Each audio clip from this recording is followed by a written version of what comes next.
I tell you, here at the homestead, if it is not one thing, it's another. After the torrential rain, the pond is finally filled up again with some much needed water.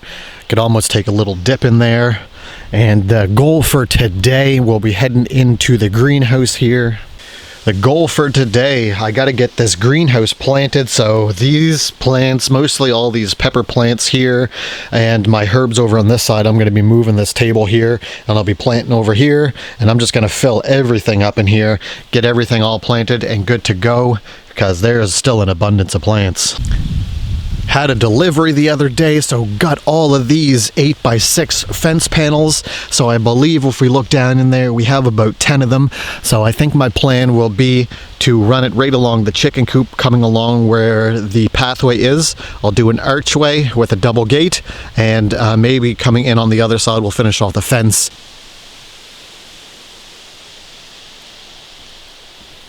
The garden has just exploded after that rain. I got to come out and do some weeding. Tomatoes are doing great, onions are doing great, and have all kinds of carrots just literally scattered out all throughout this bed. Well, like I say, if it's not one thing, it's another. And one of the things is we lost a chicken. So we had 8. Got only 7 now, and it is my own fault. It was 2 nights ago. I literally forgot to close up the coop, and it was about 10:30. I fell asleep early, and I heard just this gosh awful squawking, and I knew exactly what it was. My brain, Adam, you forgot to close the coop. And lo and behold, I came down here, and I'm pretty sure it was a fox. Got one of the chickens, so we're down to 7 chickens, and thankfully they're still laying and still happy.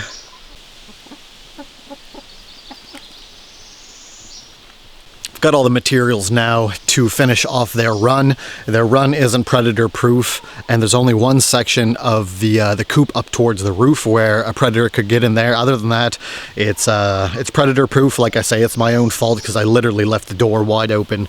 So I might order some more, and I don't know, might start selling eggs. We'll kind of take it from there and see how the days progress on and the egg production progresses on. But I still feel, I know, I still feel bad about that friggin' chicken. So, I mean, it is what it is, right? Living on a homestead. So just got to do a little bit better and finish off predator proofing the run and finish that little bit of the coop and not to leave the door open. So that's probably number 1.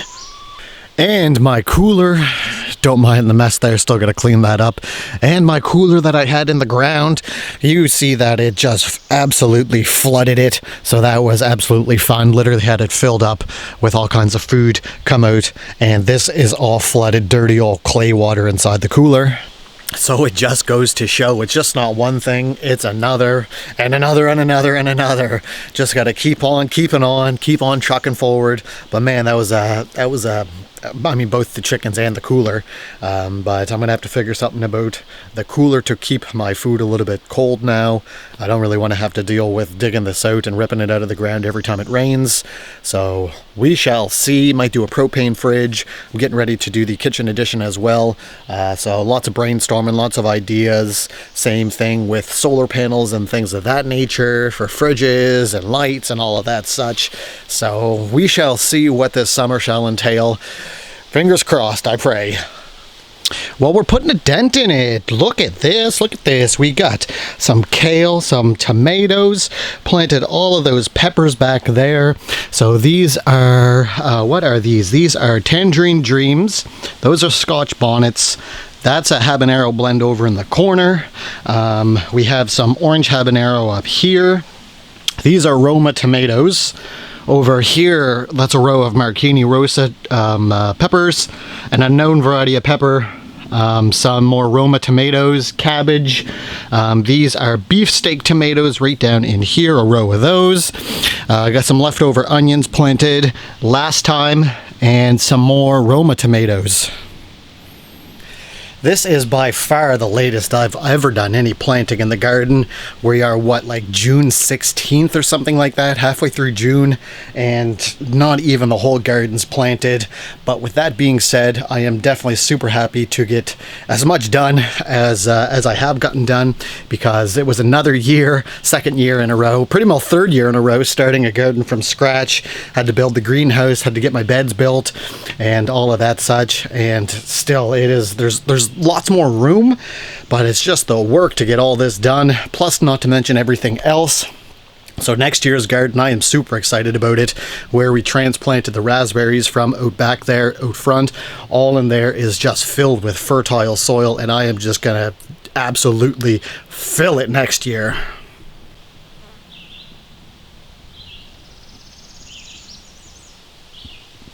I've still got this smorgasbord of squash and some herbs down here. Oh, that's right. So we have some dark opal basil that I am super excited about right there. So we're going to maybe do some herbs back in this corner here. But we have all kinds of stuff. Still got tomatoes to plant. Still got various basils and herbs.